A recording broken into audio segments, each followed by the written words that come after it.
Clase del 10 del 11 de 1972. Solemne y única. Y que, como alguien ha dicho, ¿qué es lo que se necesita en una hora como esta? Un cambio en la esperanza. Un cambio en la esperanza.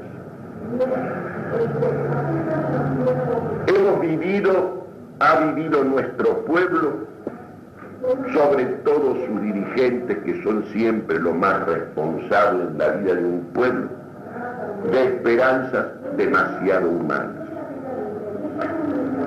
La idea de la democracia, la idea de la libertad, la idea del progreso, la idea del desarrollo, son las ideas que han dominado la mentalidad y dominan la mentalidad de los argentinos. Y a partir de Caseros hasta el día de hoy, nosotros hemos producido una sustitución dialéctica que ha traído estos frutos podridos que estamos viviendo hoy. Esa sustitución fue reemplazar el sentido y el alcance y la trascendencia de la soberanía política de la nación, conquistada por las armas en una guerra justa y defendida con verdadero denuedo en el tiempo de la Confederación Argentina que presidió Juan Manuel de Rosas. Nosotros sustituimos el significado de la soberanía política, que es la realidad primera en la existencia temporal de las naciones, la sustituimos por la ficción, por el falso dogma de la soberanía popular. Y cuando se hizo en forma completamente convencional, una pequeña minoría de ideólogos liberales y masones simplemente transcribieron la Constitución de Estados Unidos y la implantaron en el país, lo organizaron en función de la soberanía popular. La soberanía popular empieza por ser una ficción de soberanía, porque la soberanía es una cosa que no puede ser virtual. La soberanía es un acto. La soberanía es el señorío efectivo que se tiene sobre las cosas, que uno tiene sobre sí mismo, es la autoridad que uno tiene sobre sí mismo, que tiene sobre las cosas que le pertenecen. La soberanía política es la autoridad, el señorío, sobre todo lo propio de una nación, cuyos responsables poseen la efectividad de ese señorío y lo ejercen para servir al bien común. Cualquier persona de sentido común comprende que si yo no tengo el ejercicio efectivo de la soberanía política, yo gobernante, no puedo de ninguna manera servir al bien común de mi pueblo. No puedo. Si yo estoy en una dependencia, sea ideológica o financiera, o las dos a la vez, o política o militar, de un poder extranjero, yo no puedo servir al bien común de mi nación.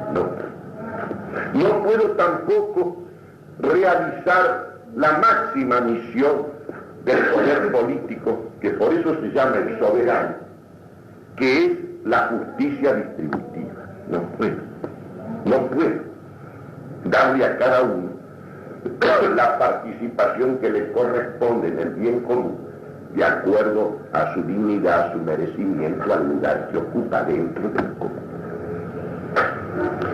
La soberanía popular es una ficción de soberanía, porque ese soberano que es el pueblo, que es la multitud, así considerada en conjunto, numéricamente, materialmente, que es la causa material, la menor de todas las causas, para explicar el ente político, el ente nacional y político, esa multitud como tal no puede ejercitar la soberanía, por lo tanto no puede ser titular de ella, porque uno se da cuenta que la titularidad es indivisible del ejercicio cuando se trata de la soberanía. El soberano es alguien que puede ejercer la soberanía política como poder de decisión, como poder de legislar, como poder de juzgar. Ninguna de estas tres funciones primordiales del ejercicio de la soberanía política puede realizar ese presunto soberano que sería el pueblo como multitud, como número. Tampoco lo más que puede hacer, que puede hacer la multitud es elegir, es designar en aquellos casos que se adopta, como en principio se adoptó al organizarse el país, el régimen del sufragio universal, que es además un régimen antinatural e inmoral, intrínsecamente inmoral, porque reduce a todos los ciudadanos a un uno indiferente. Y los votos se suman y se cuentan, no se pesan. De manera que el voto de una prostituta vale igual que el de una mujer virtuosa. El voto de un felón, de un canalla, vale igual que el voto de un hombre sabio y virtuoso. Este procedimiento antinatural no puede de ninguna manera conducir a los mejores al ejercicio del poder.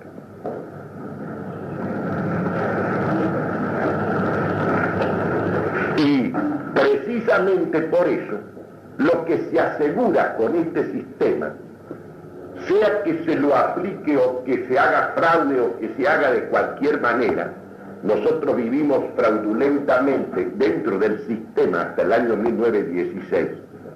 El primer ensayo de respeto a esa soberanía popular fue el que llevó a Irigoyen al gobierno.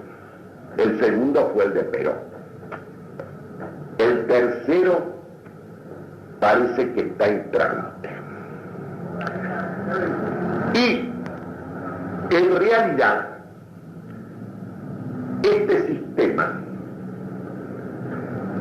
tiene como, digamos así, asegura la consagración de la incapacidad y de la irresponsabilidad. El gobierno de los incapaces y de los irresponsables.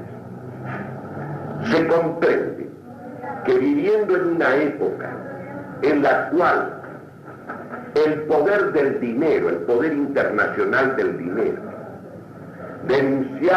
cuya existencia ha denunciado la Iglesia desde la encíclica 40º año de Pío XI, desde ese momento, ese poder necesita de los gobiernos estos surgidos de la soberanía popular, porque son los gobiernos que se prestan a la mediatización total del poder político al poder internacional. Y por eso nosotros estamos asistiendo a la entrega sistemática del patrimonio de la nación. Y observen una cosa notable, como se puede ver en la experiencia desde el año 30 hasta la fecha, cuando incluso se produce una reacción militar contra el gobierno legal, esa reacción militar se mantiene en una total adhesión al sistema. Y todo el objetivo de la política de ese gobierno de facto es llegar al gobierno que sea una expresión de la soberanía popular, es decir, de la omnipotencia del número, o del juego libre de los partidos o cualquiera de las denominaciones que se usan en nuestro tiempo. ¿Qué pasó en 1955? Se produce una reacción que fue un verdadero milagro que pudiera triunfar, que fue en realidad obra de Dios, obra sobrenatural, obra de Cristo, agredido de la manera más miserable y ruin que se pueda pensar, y abandonado Cristo por los cristianos, apenas triunfante la revolución libertadora. Los católicos no reclamaron los derechos de Cristo. Desde el primer momento Cristo fue abandonado. Cristo estuvo en la cruz sobre la B de los aviones. E inmediatamente del triunfo de Leonardo, Cristo desaparece de la iglesia. Y los primeros en no reclamar los derechos de Cristo fueron los cristianos, que aceptaron pasivamente que la masonería continuara rigiendo al país, con un cambio simplemente de miembros de esa logia. En vez del almirante Pesce, aparecerán el señor Buzo, por ejemplo, para poner un ejemplo. Pero la continuidad siguió. Nosotros lo denunciamos apenas se produjo el triunfo de esa revolución. Yo escribí un folleto precisamente que se titula así: la continuidad masónica y comunista del peronismo en la revolución del 16 de septiembre. Para que ustedes tengan una idea de a dónde tenía que conducir necesariamente esa falsificación del significado de la revolución contra Perón. El hecho de querer, imagínense, combatir un efecto afirmando la causa. Cuando se eliminó a Perón, se eliminó al gobernante más popular de la historia argentina, a la expresión más pura que ha existido y existe en la historia argentina de la soberanía popular o de la omnipotencia del número. Y sin embargo, los vencedores, los que lo eliminaron, invocaron como principio para justificar la eliminación de Perón la sagrada voluntad popular. Y a partir de 1955, la educación oficial del oficial argentino, que había contribuido con su decisión a eliminar ese gobierno subversivo, corruptor, depredador de la nación, fueron educados y son educados en todas sus escuelas, desde el colegio militar a la escuela superior de guerra y en todos los institutos militares, con alguna excepción en este momento, de la escuela de aviación militar, son educados en la idea de que el soldado es el brazo armado de la democracia, es el servidor de la soberanía popular, es el instrumento de la voluntad del pueblo. Ustedes se dan cuenta cómo se entra en lo que se llama la dialéctica. La dialéctica es la lógica de la contradicción. Hay una lógica que es la del sentido común y que es la de la buena filosofía, que es la lógica de la identidad, que se basa en este principio: A es A, y A no puede ser A y no A al mismo tiempo.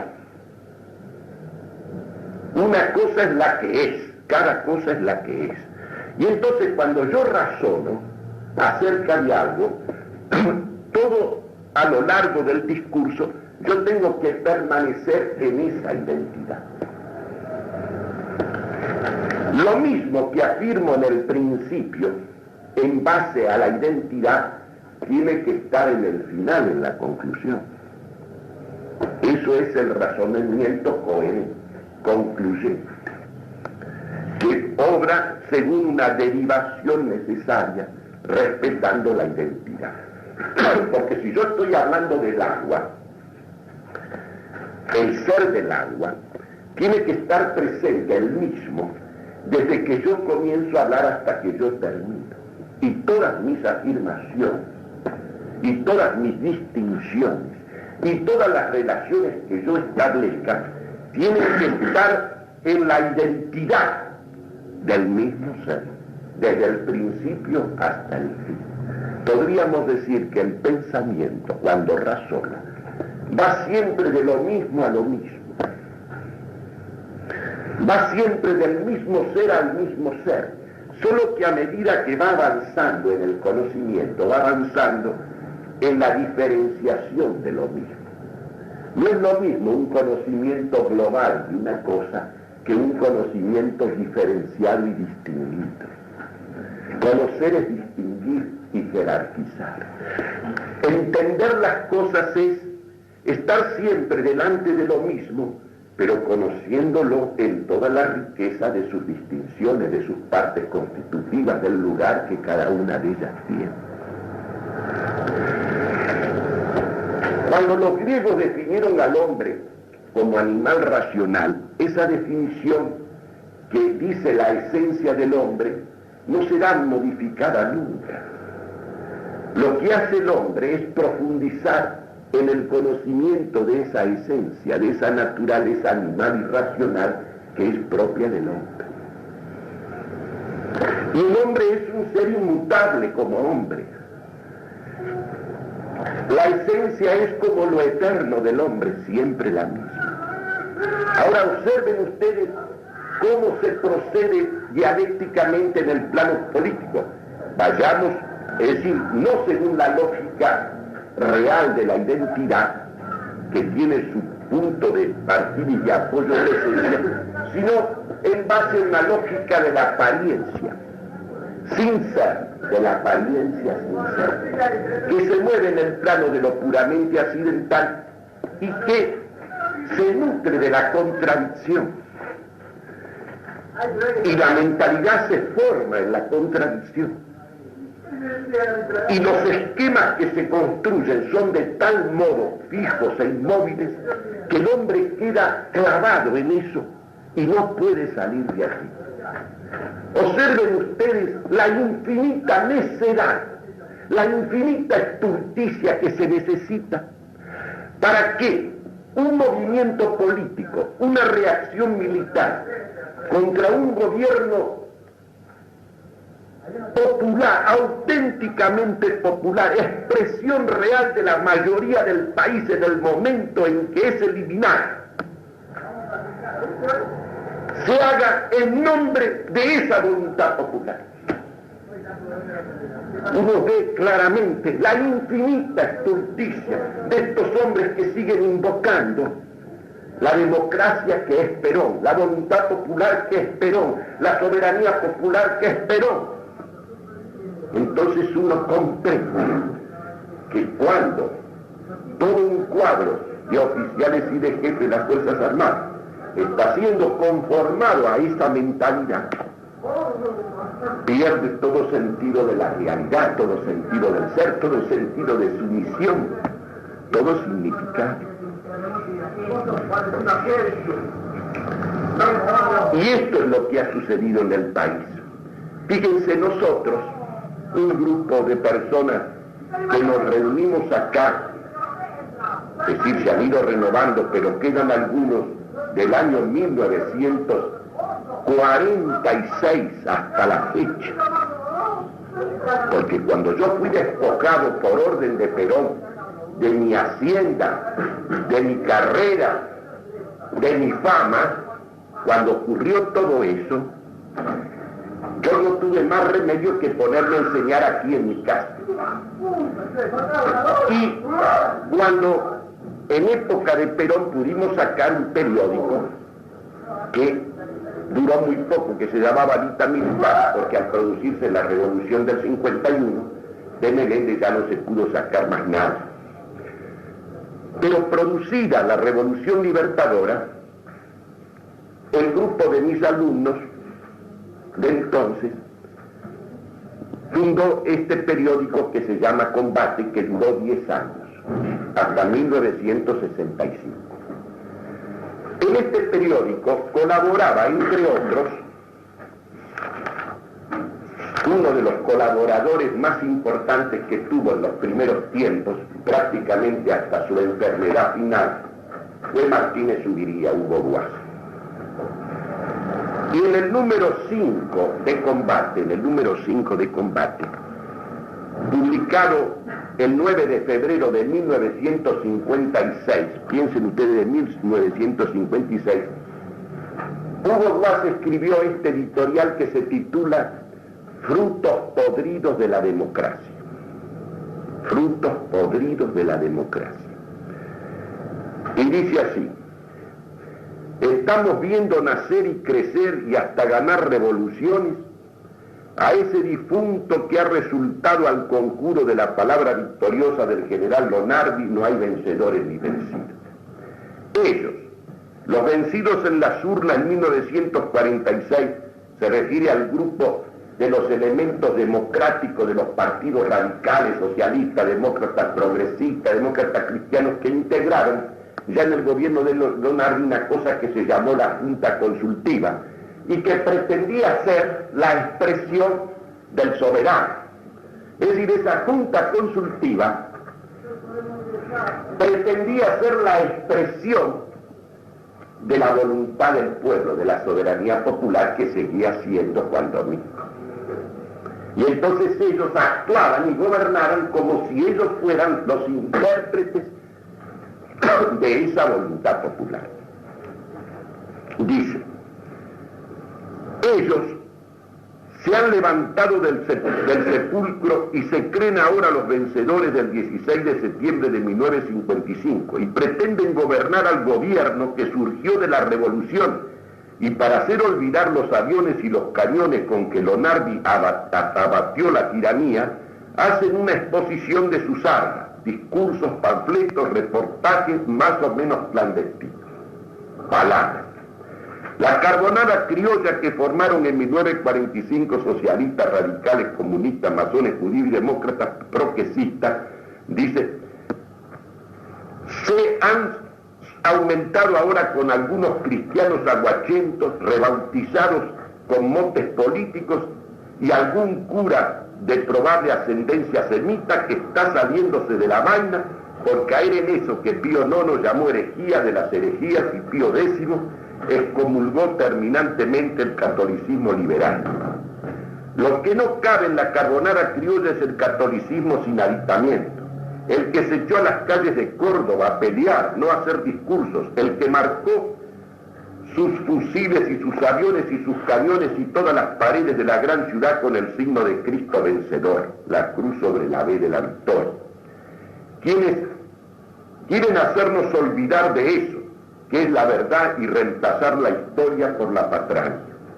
Los salidos del sepulcro de 1946 no esperan nada de Cristo vencedor, todo lo esperan de la democracia, del pueblo, del amor libre. Por eso mantienen las leyes peronistas del divorcio, de los hijos adulterinos, de la enseñanza laica. Para asegurarse el gobierno futuro, aunque después de las elecciones tengan que andar a cintarazos para repartirse los pedazos del queso, no tienen escrúpulos en hacerle el amor a otro cadáver que huele peor que ellos, porque es muerto reciente el peronismo. Le cambiarán nombre y se aliarán con él, no sea que les gane las elecciones y juegan limpio. Por los frutos se conoce el árbol. Ya la nación argentina conoce de amarga experiencia lo que es la democracia practicada por espectros que nacen de las urnas. La historia está fresca todavía. Las elecciones más intachables que se han realizado en el país bajo el signo de la democracia, con sus infinitas siglas, disfraces y caretas, las ganó el tirano, porque engañó mejor al pobre pueblo dispuesto siempre a creer en los que se arrodillan a sus plantas y les prometen mucho pan y mucho circo y nada de fatiga para ganarlo.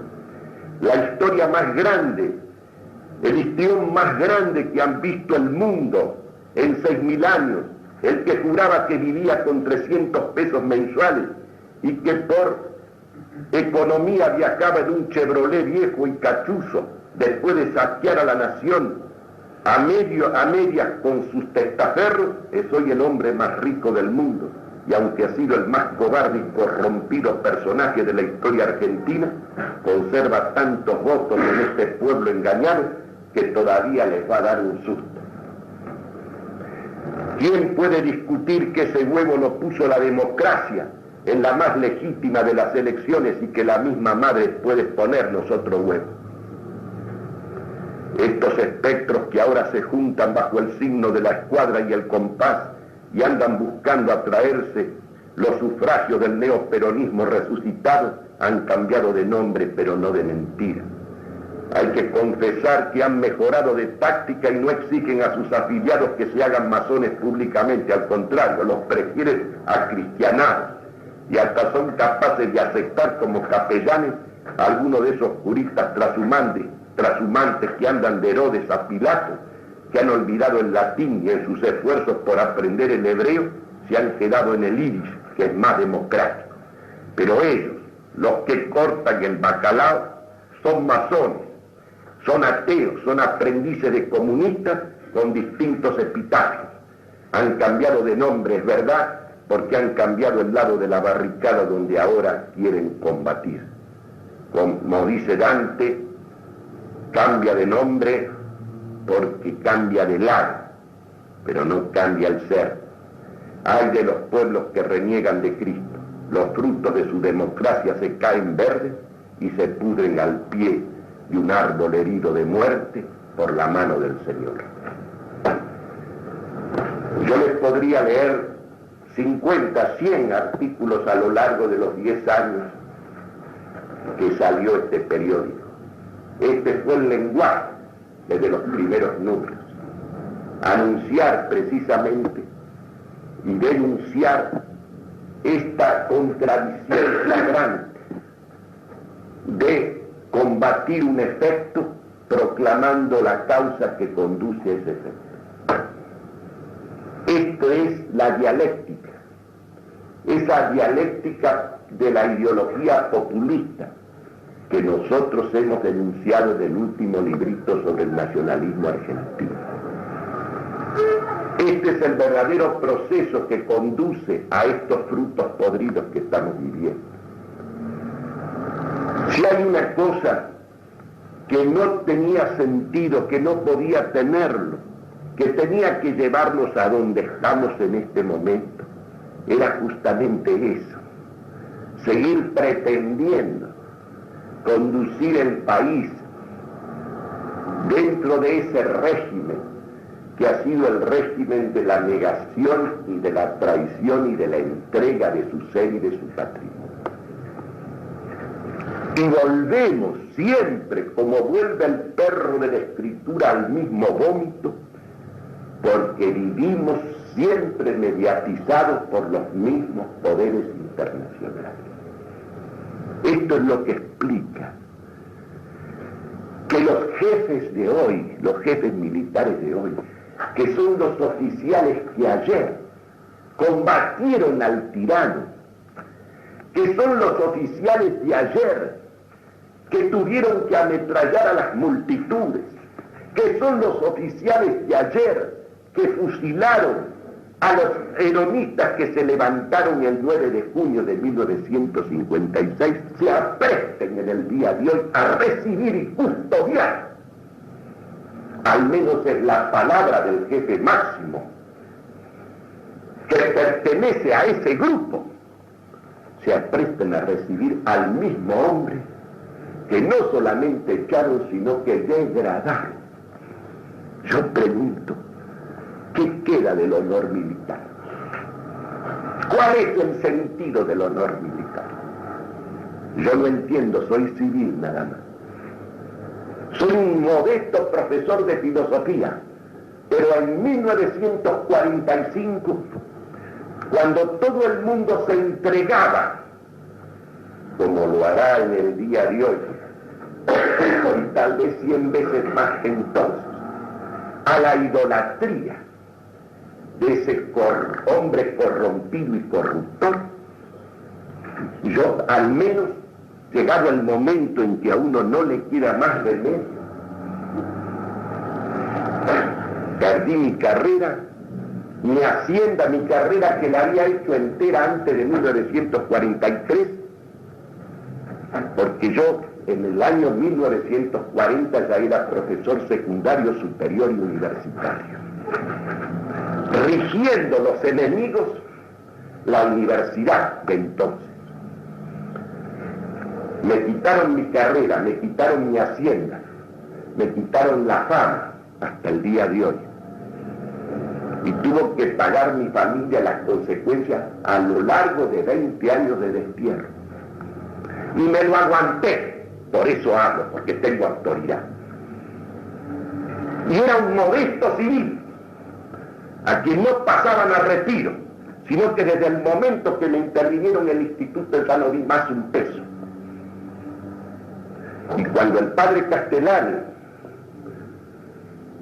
condolido de nuestra situación, me buscó una cátedra en un colegio religioso de los tantos superiores que me frecuentaban con una asiduidad extraordinaria cuando yo estaba en funciones, y le pedía una cátedra para mí, le decía, lo haríamos, pero, en fin, es verdad, el poderoso se va a enojar, por lo tanto no lo podemos ayudar.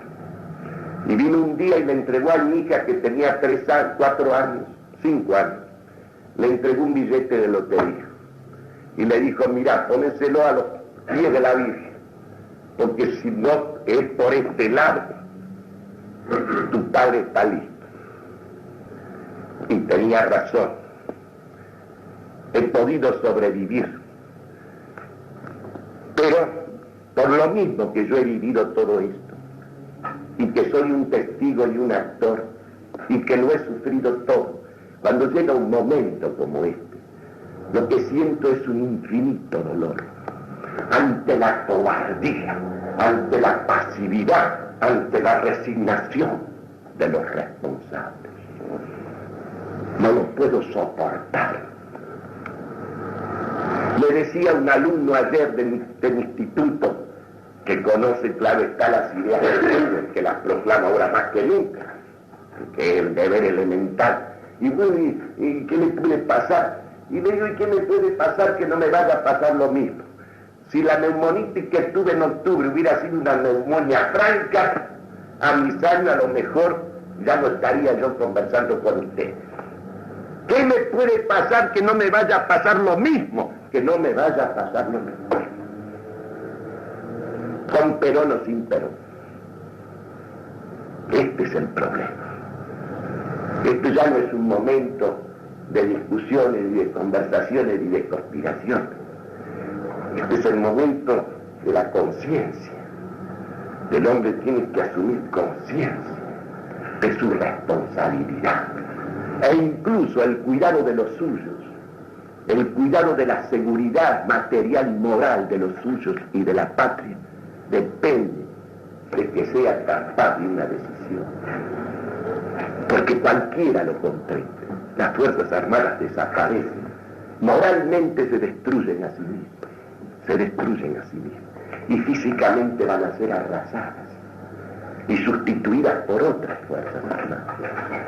Y es justo que ocurra eso, porque ellos están haciendo una cosa inaudita, inconcebible. No hay, al menos yo no encuentro ninguna justificación posible a este consentimiento, a este conformismo, a esta resignación, a todo esto que está ocurriendo, a este juego siniestro que se está desarrollando ante nuestros ojos y que nos va a llevar a una tragedia. Porque además detrás de las multitudes, detrás de la CGT, detrás de las multitudes hoy universitarias que están dentro de ese peronismo como no estaban en 1945, hay un ejército subversivo, hay un ejército de activistas que está actuando desde hace varios años, y ese ejército es el que en definitiva va a mover, exasperar, exaltar a esas masas. Los hombres pueden ser personalmente buenas personas aunque tengan las peores ideas. Pueden ser hombres de trabajo, hombres pacíficos, pero uno ve lo que pasa en una cancha de fútbol, con una hinchada cualquiera. Se convierten en un momento en criminales feroces. Calculen ustedes estas masas que viven en esta idolatría, activadas, movidas por un ejército de activistas, que eso sí, reconozcámoslo, son los únicos hombres decididos que aparecen hoy en la patria. Al menos son hombres decididos a los mayores crímenes, pero en alguna medida arriesgan sus pellejos. Decididos a llegar a la justicia a través de las mayores injusticias, porque eso es la dialéctica también. Ahí tienen otra forma de la dialéctica, de la lógica de la contradicción que se adueña de las mentes, y no de la mente de los negados, de los comunes, de los ignorantes, sino de los ilustrados, de los universitarios. La dialéctica que te lleva a razonar que por el camino de la injusticia llegás a la justicia, que por el camino del crimen llegás a la paz, que por el camino de la violencia y del asesinato llegás al idilio universal. En la misma forma que la mente se, digamos así, se confunde y se subvierte en la dialéctica populista, y que lleva a un cuadro de oficiales, que lleva un ejército a derrocar a un gobierno que es la expresión pura de la voluntad popular, y que invoca para justificar su acto esa misma voluntad popular, esa misma mentalidad que vive de la contradicción, es la que se ha adueñado de la mentalidad del terrorista.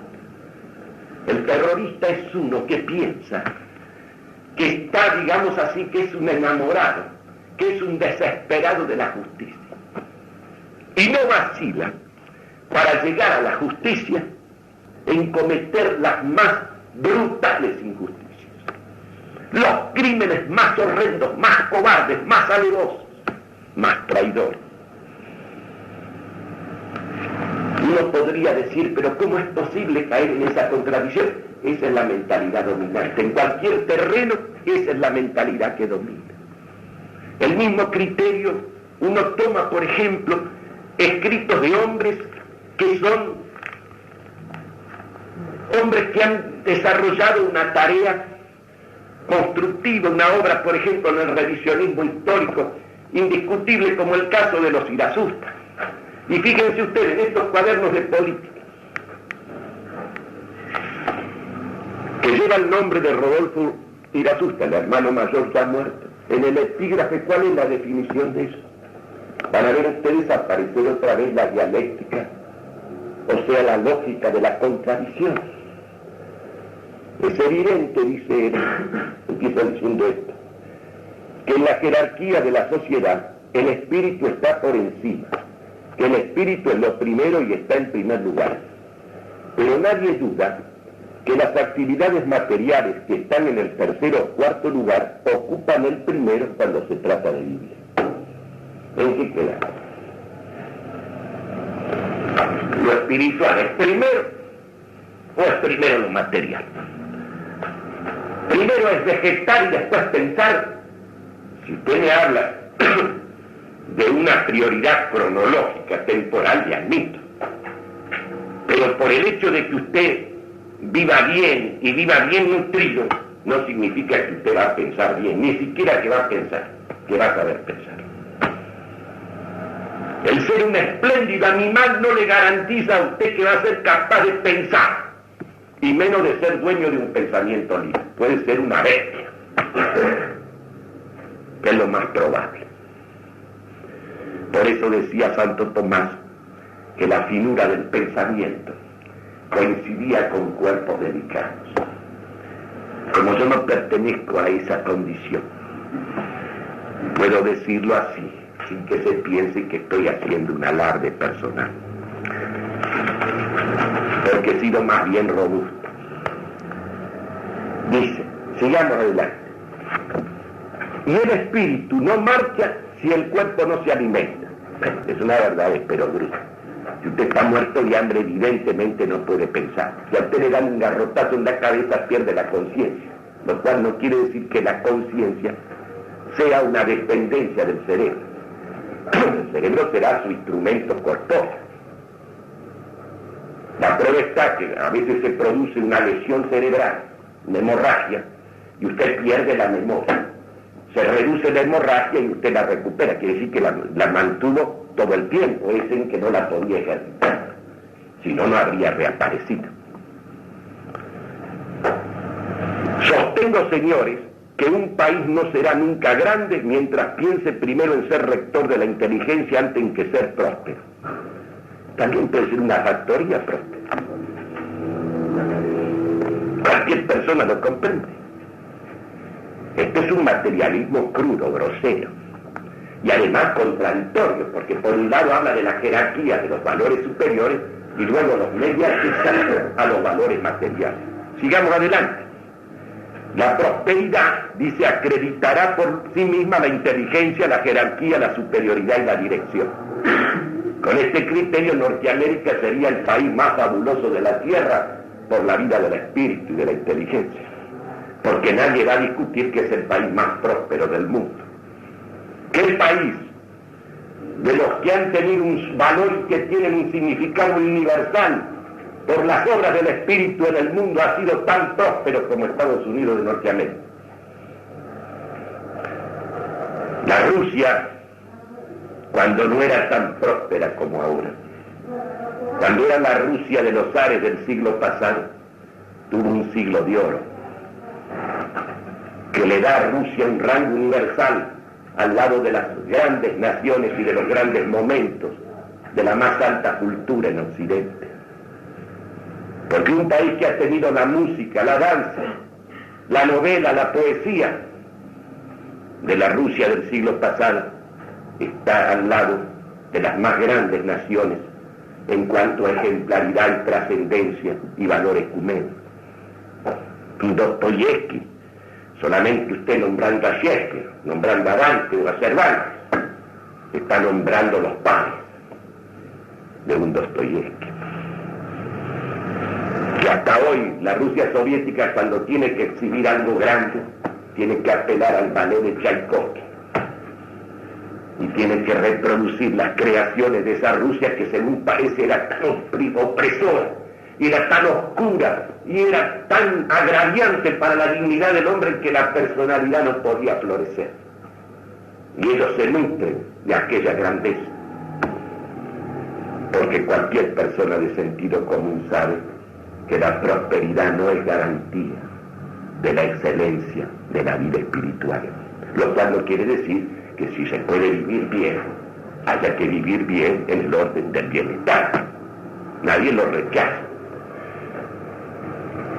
Dice, si no nos ocupamos de lo material, menos podremos ocuparnos de las actividades desinteresadas, porque esas actividades desinteresadas del espíritu dependen en absoluto de la prosperidad. La pobreza aquí no camina, tío. Y el ideal de pobreza parece que es incompatible con la vida del espíritu. ¿Qué sería si esto fuera verdad? Como habría que ver a los grandes santos, que no fueron en general modelos de prosperidad material. Y muchos de ellos vivieron mortificando hasta los apetitos más naturales. en un ascetismo radical y profundo. Ustedes comprenden, yo les señalo esto, les lamento leer estas cosas, para que ustedes vean lo que es una mentalidad dialéctica que se nutre de la contradicción. Y agrega todavía, no hay nada que hacerle a eso. No se puede renunciar a la primacía de lo económico. Ustedes primero habló de la jerarquía de lo espiritual. Como cualquier marxista, la primacía de lo económico. Que no es la dirección, sino el buen sentido de la gente que debe administrar primero su patrimonio y después lo otro. Si hiciéramos en el país como cada uno hace en su casa, estaríamos salvados.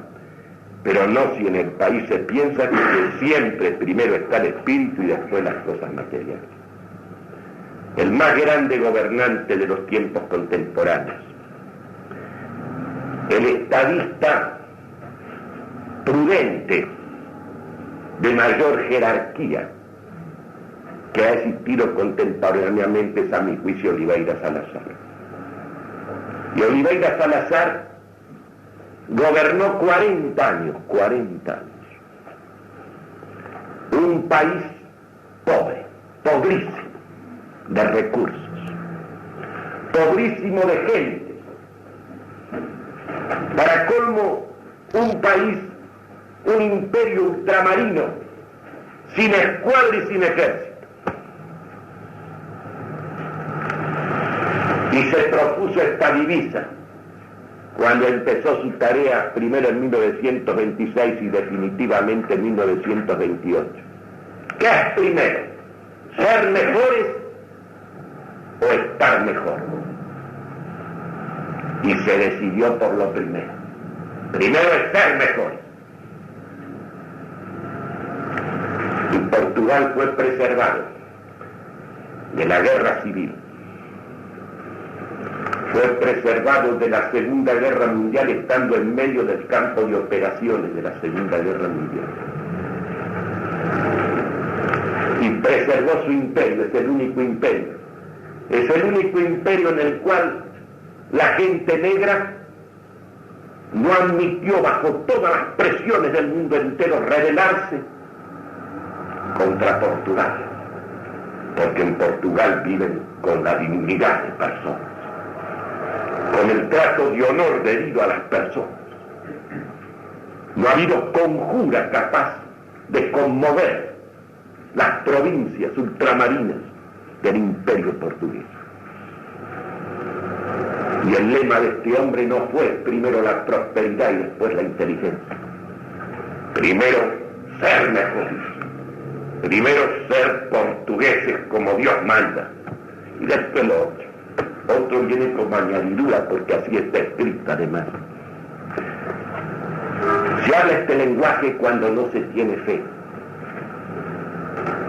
Yo comprendo que un hombre que no tiene la fe sobrenatural, la fe de Cristo, cuando medita en las cosas de la política, no puede hacer jugar sino factores humanos, demasiado. No puede tener de ninguna manera un sentido del gobierno providencial de la historia. No puede tener el menor sentido de lo que significa la encarnación del Verbo de Dios y su inserción en la vida y en la historia del hombre. Es lo que nos pasó en el 55. El que venció a Perón fue Cristo.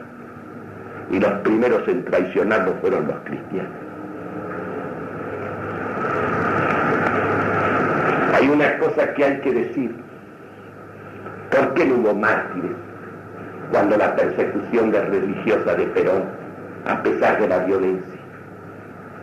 ¿Qué pasó en las iglesias cuando entraron a saquearlas, incendiarlas, destrozarlas? No había un solo sacerdote, habían huido todos. En un diálogo un sacerdote le decía al otro: ¿cuántos vamos a morir de nosotros?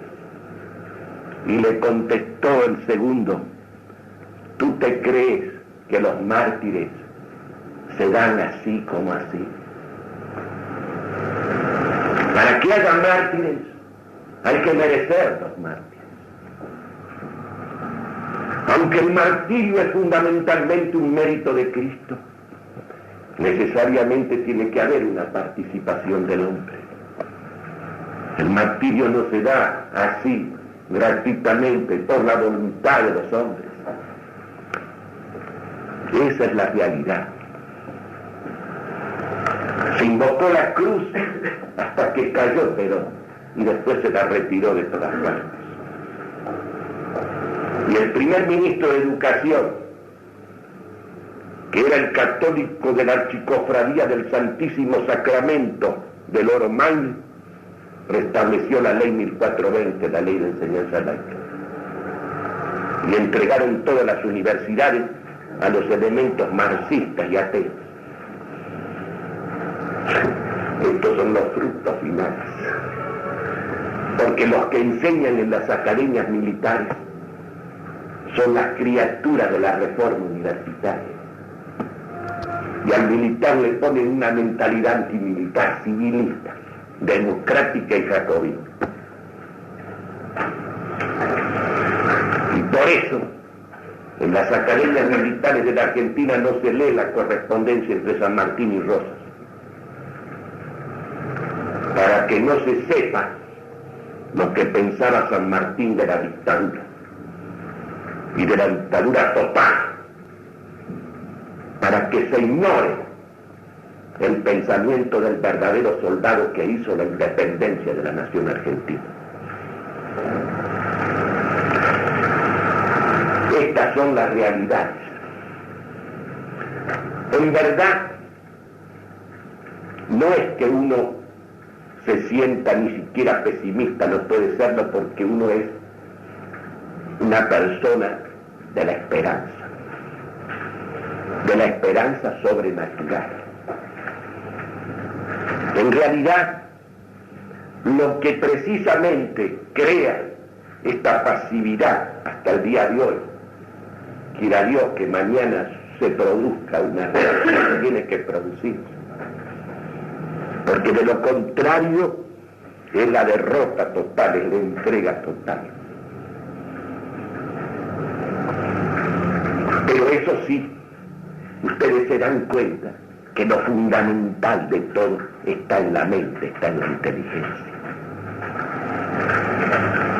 Cuando tú haces una cosa y no conoces bien la razón por la cual la haces, y no sabes bien lo que tienes que defender y lo que tienes que combatir a muerte, todo lo demás es inútil. Todo comienza en la inteligencia, todo comienza en la inteligencia. Por eso en el principio está la inteligencia creadora, el verbo creador. Nosotros somos criaturas de la inteligencia de Dios, de la palabra de Dios. Y por lo tanto lo primero es la mente clara, lúcida, que sabe el fin y que es capaz de escoger los medios que llevan al fin. Pero mientras nosotros vivamos en esta confusión dialéctica de la soberanía política con la soberanía popular, mientras nosotros, a pesar de que como cristianos afirmamos la prioridad de los valores del espíritu, subordinemos esos valores a la prosperidad material que finalmente nos aferra a lo poco mucho que tenemos,